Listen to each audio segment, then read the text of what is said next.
Yep, that's me. You're probably wondering how I ended up in this situation.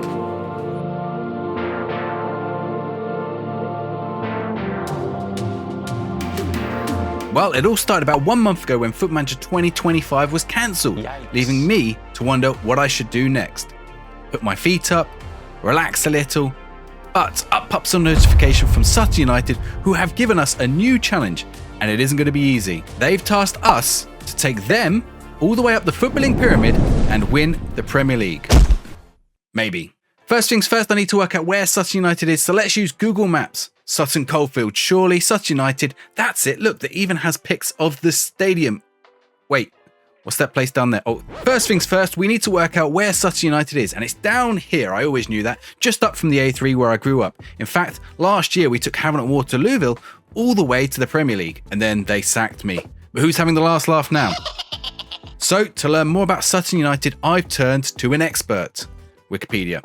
Sutton United were founding members of the Conference South, now known as the National League South, in 2004. Sutton won the National League South in 2015-16 and achieved promotion to the Football League after winning the National League title in the 2020-21 season. Now, they were relegated after that, so we're going to start with them down in the National League.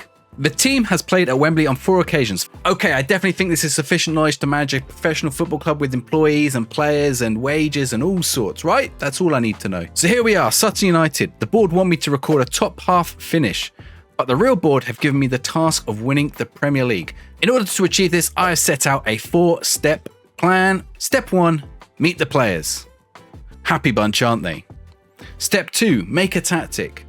For this, I phoned my good friend and eFIFA World Cup semi-finalist RDF Tactics. Hey Aaron, do you think you got a tactic that will help me get Sutton to the Premier League? Mate, I don't know nothing about tactics. So instead, I decided to build a tactic inspired by the Indonesian World Cup winners instead, with a few tweaks of my own, a 4-2-3-1 Gegenpress. Because nothing says Football Manager like meta tactics. Step 3, transfers. With the team happy and a tactic sorted, it was time to get some players in, especially as we only have 13 outfield players. And with only 90k in the transfer budget and 2k spare in the wage budget, there was only one way to go. Loans, loans, loans. Thankfully, we have a partnership with Crystal Palace, so we raid them for the pacey Victor Akinwale and playmaker Jaden Raymond. And with all that expert advice, I felt I was ready to conquer the world. On to step 4. Step 4, win the Premier League. Okay, we need to deal with the National League, League 2, League 1 and the Championship first. Strap in folks, I think this is going to be a multi-parter. So it's time to get this journey started, and where better than Altrincham? Okay, there probably are better places, but it'll do.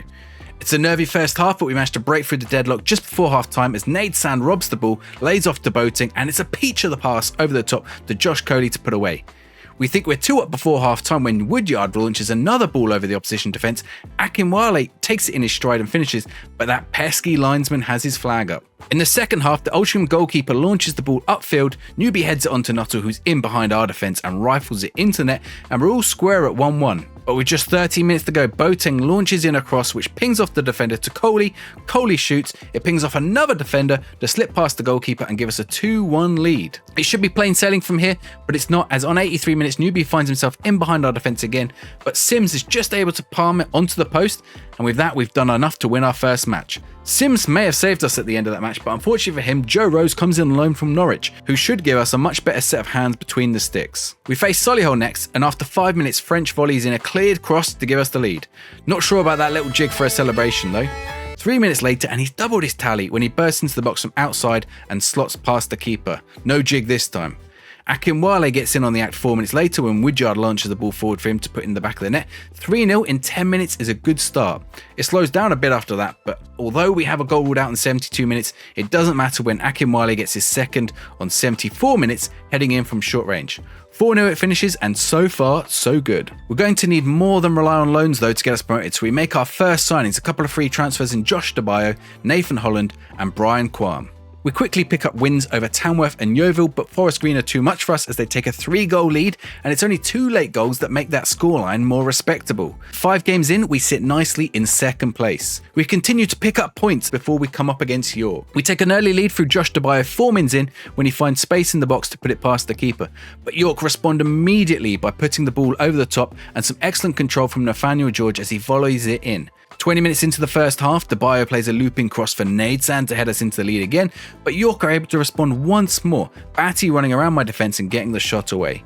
We're awarded a penalty and a chance to retake the lead 5 minutes later, and Nadesan dispatches it easily. But York just won't give up, and a pass over the top from Batty for Couillard to finish. And this is all in the first half. After halftime, York decide it's their turn to take the lead as Chadwick decides to shoot from a ridiculous position, but it pays off and they go 4-3 up.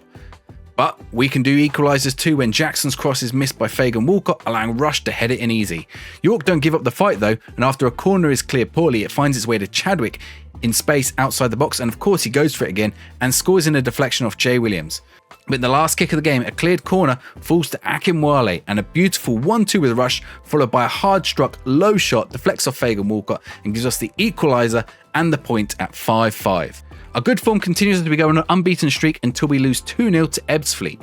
And we start to hit a real rocky patch. A draw with Barnet and a loss to Hartlepool follow, although we temporarily recover. But next up we're against Woking and we fall to an early lead as no one wants to seem to mark inside the box. Nana Boateng and Akinwale get us goals either side of half-time to give us the lead. 84 minutes in, there's a ball over the top to Lewis, who puts it away. Surely Lewis was offside, but the lino said no, and he heads in a second 4 minutes later. From 3 points to 0 in a matter of minutes. We need a bigger result against our next opponent, Solihull, and we get it in an absolute demolition. It's 3-0 before half-time as Nadesan and Akinwale score, and even though Solihull get one back early second half, Akinwale gets another before Nadesan finishes his hat-trick, and it's a big 5-1 win. In the FA Cup, having brushed past Radcliffe in the qualifier, we score a shock result as Josh DeBayo heads right into the top corner of the goal to give us an unlikely but deserved 1-0 win over League One Burton Albion. And at this point, I'm starting to think this challenge might be a bit of a doddle. We'll be winning the Premier League in no time, right? The cup run continues as we get Fleetwood Town in the second round, a League 2 team who really should be beating us. But we're 3-0 up in the first 40 minutes with 2 goals from Boateng, the first as he capitalises on a poor pass, and another from Nadesan. Fleetwood pull one back just before half-time, and early in the second half we lose Josh DeBayo to injury, hoping it's not too bad, but we're able to hold on to get into the third round and potentially Premier League opponents. Unfortunately, the Josh DeBayo injury is confirmed post-game as 5 to 6 weeks. Ouch. The third round draw is up and we get Tranmere. No Premier League opposition yet, but Tranmere are rock bottom of League 2 and a great chance to get into the fourth round. As we progress steadily along in the league, we keep our attention on the cup. 34 minutes in, Akinwale looks like he's given us the lead, but he's offside. But it only takes 3 more minutes for him to actually give us the lead from close range. On stroke of half-time, Tranmere get an equaliser though as they recycle a corner. In the second half, we restore the lead through Akinwale as he finds space in the box, and it looks like we're heading into the fourth round. But with just 10 minutes to go, Walker storms onto the ball and fires it into the net. We look like we might be onto a winner a few minutes later, but it's over the bar and we end up with a cup replay. The draw for the next round is up if we can get past Tranmere. And we're drawn Premier League opposition in Everton at home too. Imagine the ticket sales. While we await the replay, Torquay knock us out of the FA trophy with this stinker of a defensive error, giving Torquay the lead. Who cares about the trophy anyway? It's all about the FA Cup. And we waste no time in the replay. Holland scores 2 minutes in, we double our lead through Akinwale 16 minutes later, and then we're 3 up as Akinwale leaps like a salmon just 24 minutes into the game. Pen just a few minutes later and we have the chance to put this game to bed, and Woodyard puts it away, 4-0. Quite a second half after we decide to give some players a rest, but Nadesan fires it top bins from a free kick near full time, and we're into the next round 5-0 winners. We're up against Everton almost immediately. At home, this is a massive match, surely we have no chance. Everton get an early chance that sees Broja nearly score, but a cross from very deep by DeBayo, just back from that injury, finds Coley's head and he's able to tuck it away to give us a shock. We nearly punish Everton a few minutes later too when Butler tries to head a kick back to the goalkeeper, but not seeing Coley blazing down on the ball behind him, Coley can only fire over in the one-on-one. But before half-time we do shock everyone again, as DeBayo picks up the ball and runs into the box. It's a weak tackle and DeBayo is just feet from the goal with only one result, a 2-0 lead. We lose Boateng to injury just before half-time, but this is looking like a shock upset. But with just 17 minutes to go, crosses fly in and Broja finally gets it on target and sets us up for a nervy final 10 minutes. Luckily, we're able to hold out for the win and it's a famous victory. FA Cup 5th round, here we come, and we've beaten Premier League opposition. Draw is up and we are drawn. Brentford away, another Premier League team, but this time away is going to be a tough game. We have to deal with an early cross from Brentford, but attempts to play it out the back are pounced upon by Hani Mukhtar and he slots it past Joe Rose. Yarmouk nearly makes it to just 35 minutes in, but it sails past the post. Sharda also threatens, but Joe Rose is able to tip it over the bar. The resulting corner, though, headed in by Pinnock at the near post, and we're 2 down without a shot to our name. Brentford pile on the misery after half-time when Coyote plays a through ball for Sharda, but we're determined not to give up without a fight. Akinwale pounces on a complacent Geiger and smashes it in to give us hope. And as the closing minutes come in, Jackson picks up the ball just outside the box, but it's fired wide, and with it, our hopes go. But for a team that was only expected to attempt to get into the FA Cup, reaching the 5th round and knocking out League 2, League 1 and Premier League opposition is some achievement in the first season. Back in the league, we've been going steadily along, but we only have 6 games to go and we've nearly secured promotion and the title. First up, we're against the Eastleigh, who are also looking for promotion, and they take an early lead over us 17 minutes in, but in the second half, Akinwale gives us the equaliser, and right at the death, Holland smashes it in to grab us the win. It's not all good news though, as Nadesan, who's been so threatening for us, goes down with only 12 seconds of the game to go.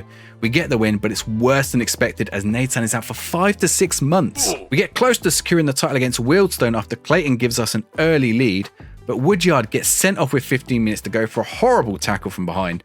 And then with 10 men light facing a corner in the 90th minute, a Wealdstone header lobs it over the goalkeeper. That title has to wait another week. And that week is against Ebbsfleet, or it should have been, had they also not beaten us 1-0 in an absolute FMing. With games running out, it's down to the match v Hartlepool. Surely we aren't going to bottle a 13-point lead in the league as Gateshead chase me down.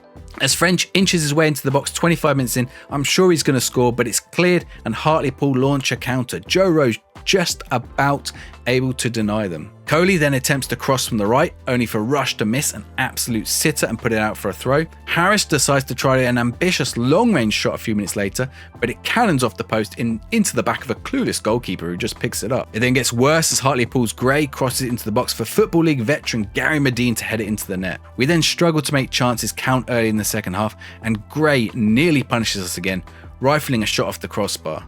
15 minutes to go, and it's nervy as a Hartlepool header goes wide. We're down to the final 3 minutes, and João Mendes gets into the box, again fires wide. We've kept the score at 1-0, but time is running out to find that equaliser. But well into injury time, Clayton sees Wadham in space, and he rifles the ball home from outside the box. It's an equaliser. Is it enough for us to secure the title and promotion to League 2? It is. We finish up champions. We've won the league. It's a long way to go to that Premier League title, but for now we're champions and I'm off to prepare for life in League 2. But for now, just enjoy this goal of a season by Brian Quam.